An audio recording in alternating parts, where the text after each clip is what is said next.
Como habitualmente, de 15 em 15 dias estamos convosco.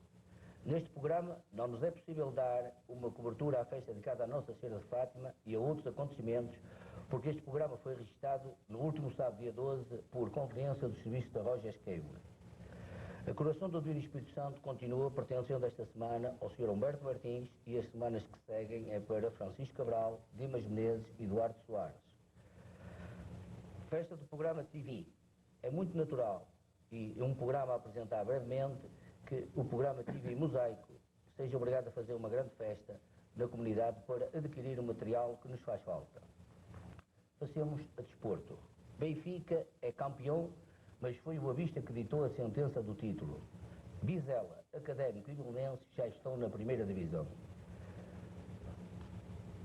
O resultado do último sábado, dia 12. Porto 8, Estoril 0. Gomes, ao obter 3 golos, está à frente dos marcadores, mas é natural que Nené, amanhã que tem 20 golos, contra o Portimonense, possa virar e ser ele o vencedor da bola de prata. Novidades para os benfiquistas. Novos jogadores. Nilsson, o internacional sueco, já assinou. Falta o acordo com o seu ex-clube. Mas há mais. Nivaldo e Silvino Guimarães e Pita, a revelação de Vizela, já estão no Benfica. Parente do Académico já está no Boa Vista, assim como Filipe Obique, Padinha e José Rafael. E Reinaldo, ex-Boa Vista, foi para o Sporting de Braga por 2 épocas. O Sporting tem novo treinador. Mr. Toshak é o novo treinador do Sporting. Já está em Portugal e já tomou contato com a sua equipe. Joaquim Agostinho faleceu na última quinta-feira. O grande campeão português, após 11 dias de estado de coma, faleceu. Faleceu um grande campeão, um homem que em França brilhou, na Espanha, na Itália e na Suíça. Morreu um grande campeão. Na sequência que podem verificar, verifica-se que a cerca de 200 metros antes da meta da quarteira, Joaquim Agostinho sofrera grave queda que lhe atingiu o cérebro. 2 companheiros ajudaram a retomar a prova, inconscientes, assim como o grande corredor, da gravidade da lesão, e acompanharam-no até ao final da etapa. José Amaro Amparando e Benjamin Carvalho logo atrás. Alguns espectadores ainda não se aperceberam do drama que havia escolhido um velho lutador do desporto, e entre eles João Gomes, jornalista, e Diego Ramos, diretores da corrida, que se vêem à esquerda na gravura.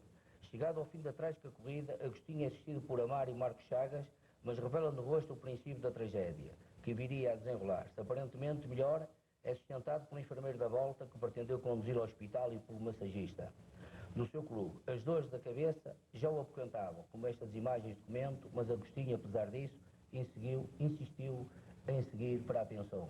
Morreu um grande atleta, morreu um grande desportista. E agora vamos falar do desporto na comunidade, tendo aqui ao nosso lado João Silva, vice-presidente das atividades esportivas do Luso Canério, ou seja, o Clube Português de Futebol de Calgary. João Silva, o que é que nos diz do primeiro jogo? Como é que se passou? Como é que decorreu? Sr. Carlos Silva, muito boa tarde. Em primeiro lugar, quero agradecer ao programa Mosaico por me ter convidado aqui. Para mim é uma oportunidade e com muito honro. Em segundo lugar, quero agradecer ao Sr. José Borges da Silva, que já se franqueou para que pudesse filmar os nossos jogos todos do nosso campeonato. Com respeito ao primeiro jogo, que, sabe, é sempre um jogo difícil contra o East Side, que é uma equipa que foi campeão do indoor, teve sempre a rolar, teve sempre a preparação. Também são os campeões da Alberta, que é preciso não esquecer isso, e com tudo isso é uma equipa com muito prestígio aqui em Calgary, e onde o ano passado ficou em segundo lugar da Premier League. Os jogadores é que nós temos novos agora? Os jogadores, quer dizer, o Luso Caneira teve, quer dizer, houve uma modificação em certos jogadores. O ano passado tínhamos o Milano, que esse ano temos o Paulo McKenna, para o lugar dele, que realmente é um jogador que, mais jogador com o Milano. Tem o Miro, esse ano temos o Mickey Clark, como toda a gente conhece. O ano passado tínhamos o Sam, agora temos o Les, que é um grande jogador, um jogador com muita velocidade.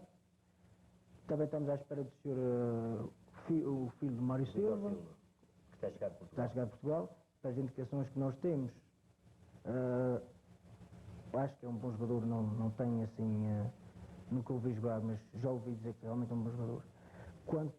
Quanto à secção de desporto de Luz Ocaneira, que agora já se passa a chamar por esse nome, está mais, quer dizer, está mais bem formada, quer dizer, tem mais elementos que o ano passado.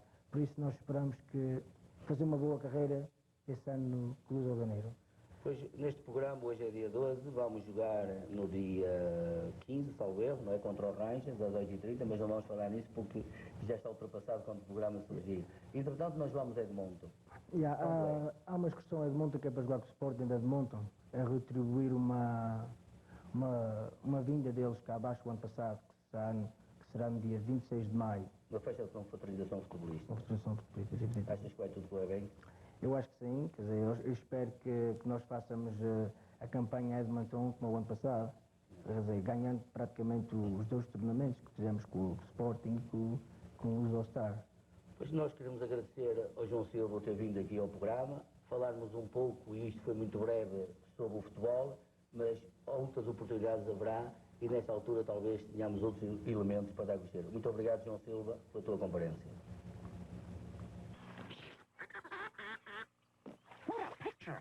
A ruddy duck. Oh, and shovelers. Here's a real prize. A pair of sunburned biologists. They're helping Ducks Unlimited secure marshlands, so Canada will always have lots of waterfowl and wildlife. Not to mention good water management. There's a redhead, an enraged moose. Fevers. Enraged moose! Ducks Unlimited, conserving wetlands for wildlife. Boa tarde ou boa noite, senhores telespectadores. Como habitualmente, iremos dar breves notícias do Canadá e de Portugal.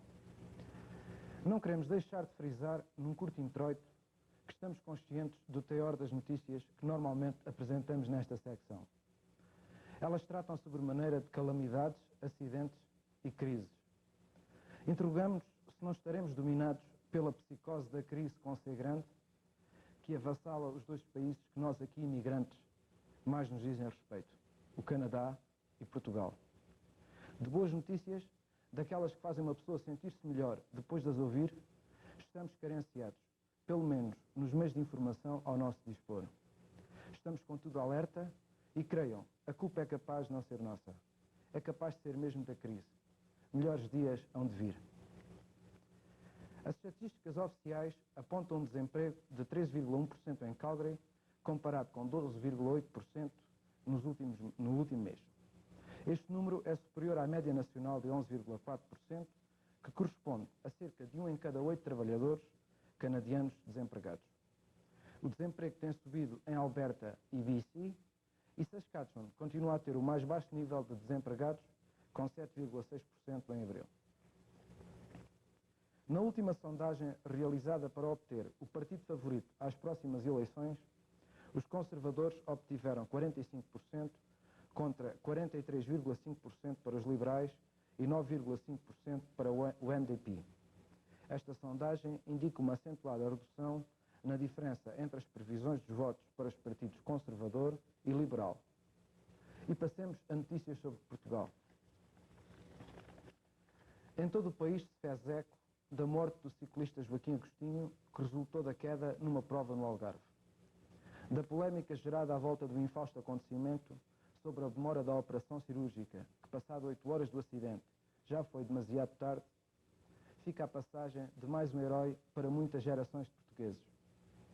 Ele foi um símbolo da natureza forte, do antes quebrar que torcer, do homem português. E foi sobretudo em França que as suas vitórias e proezas foram mais sentidas e admiradas. Ele constitui o estímulo, o herói para milhões de portugueses imigrantes que lá vivem e que finalmente tinham alguém por quem se orgulhar, que mostrava na estrada que afinal os portugueses também são gente, também têm atletas e também ganham. Bem-haja o Agostinho. O governador civil de Évora solicitou ao governo a instalação na cidade de uma brigada permanente da Polícia Judiciária para investigar o que alega serem os múltiplos indícios de insurreição existentes naquele distrito alentejano.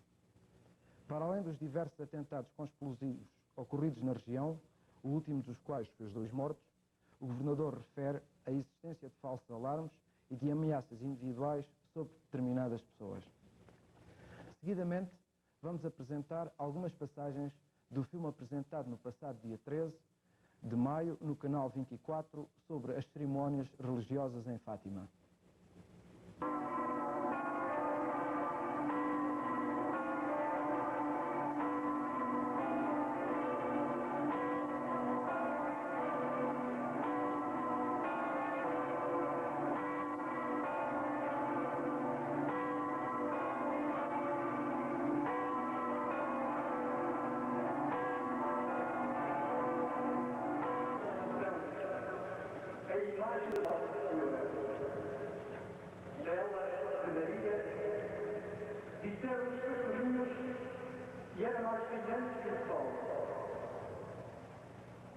Vamos entregar a mulher da noite, a chama da nossa fé.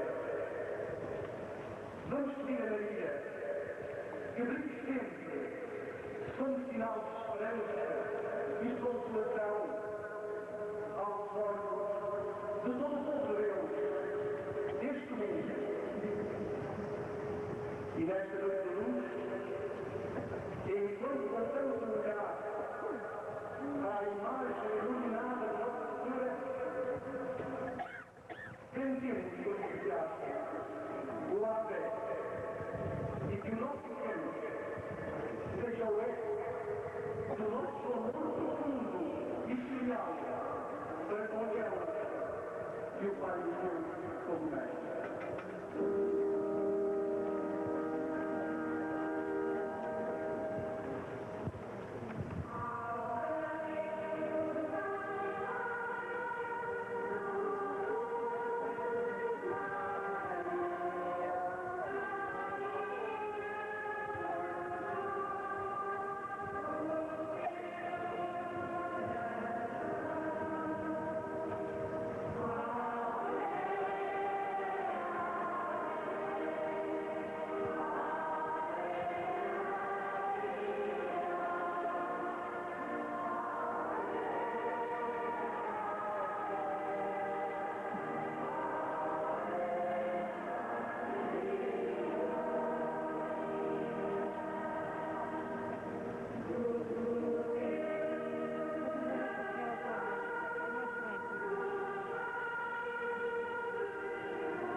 celebramos hoje aqui, por antecipação, a solenidade da dedicação da Basílica do Santuário.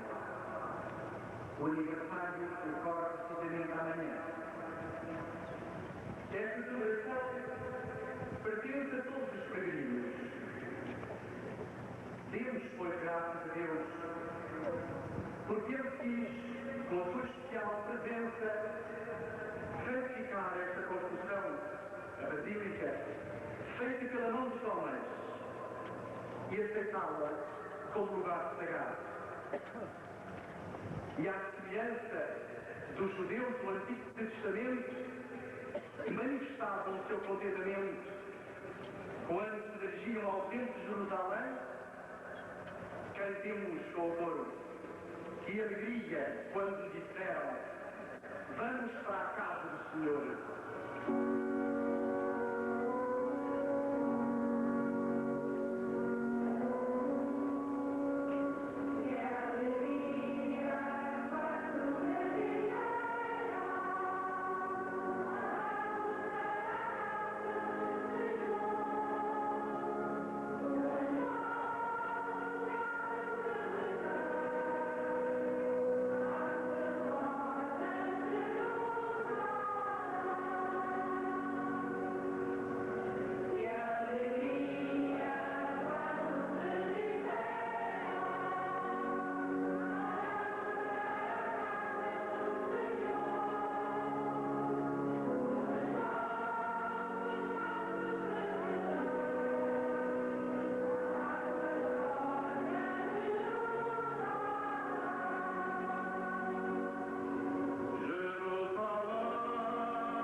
Está estimulada, porque está estimulado ainda a ser pior.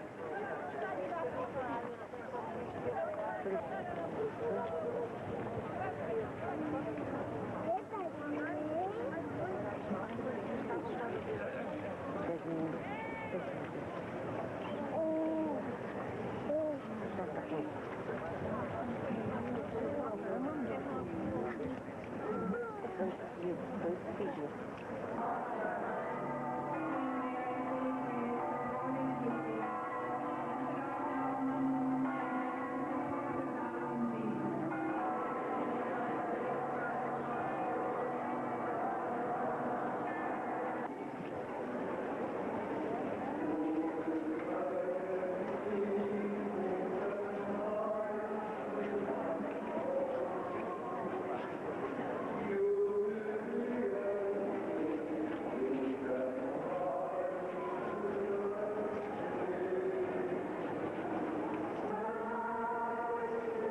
Este é o último número da série sobre os Açores.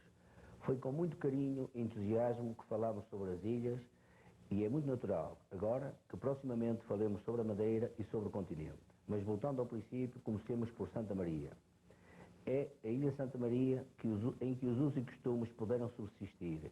Seu nome está ligado ao limiar da história do arquipélago. Esta ilha, a mais meridional e ao mesmo tempo a mais oriental dos Açores, ainda que resultante de uma atividade vulcânica, tem solo argiloso de cor avermelhada utilizado na cerâmica local da antiga tradição. Aí se encontra igualmente pedra calcária que serve para dar às casas dos Açores essa bela brancura bem meridional. Em 1480, Guilherme van der Eggen não se limita à fixação de um grande número de compatriotas na ilha de São Jorge. Ele traz consigo da Holanda o pastel dos tinteiros, a preciosa planta tintória, que dá uma grande prosperidade e que irá cessar bruscamente com o aparecimento do indigo do Brasil. São Jorge é o reino dos pastores. Os prados estendem-se a perder de vista sobre as cadeias de colinas, onde o gado pasta entre moitas e hortênsias e cedas. A criação de gado e os laticínios são a atividade rendosa mais importante. O queijo local é célebre pelo seu aroma delicado. Da cadeia central de montanhas que vão da ponta à ponta da ilha, as águas despenham-se impetuosamente por entre matas de loureiros e faias. É a ilha das feijás, essas línguas de terra contra os precipícios abruptos, onde cresce o inhame de grandes folhas. As casas, bem arranjadas e moderadas de vinha e pomares, dão à ilha São Jorge um ar de aprazível tranquilidade. O descobrimento das Ilhas das Flores e Corvo deve-se provavelmente a Diogo de Teive em 1452. A Lei das Sesmarias, promulgada em 1365 por Dom Fernando, define as condições de ocupação do solo. Todo aquilo que não cultivar ele próprio a terra que lhe pertença, deve pô-la à disposição do outro para que ele faça, sob pena de haver confiscada. A pequena Ilha do Corvo, que fecha a cadeia do arquipélago, situa-se no extremo noroeste. Sua origem, uma antiga cárcera cujas paredes escarpadas descem para o mar, quase sempre batidas por vagas impetuosas. A reduzida comunidade que ali vive, isolada mas habituada à paz, ocupa sobretudo a cultura do milho e da criação do gado. Corvo, onde a agricultura satisfaz as necessidades vitais da população. Se secreta as indicações do numismata sueco Polinão, navios cartagineses devem ter lançado ferro no Corvo. Segundo ele, fortes rajadas de vento oeste puseram descoberta em 1749 uma panela de moedas de ouro e de cobre, cuja origem cirenaica e cartaginesa remontaria ao século III a.C. Nesta ordem de ideias se insere a estátua do cavaleiro lendário na costa ocidental do Corvo, que, segundo um cronista português, apontaria aos cartagineses o caminho da América.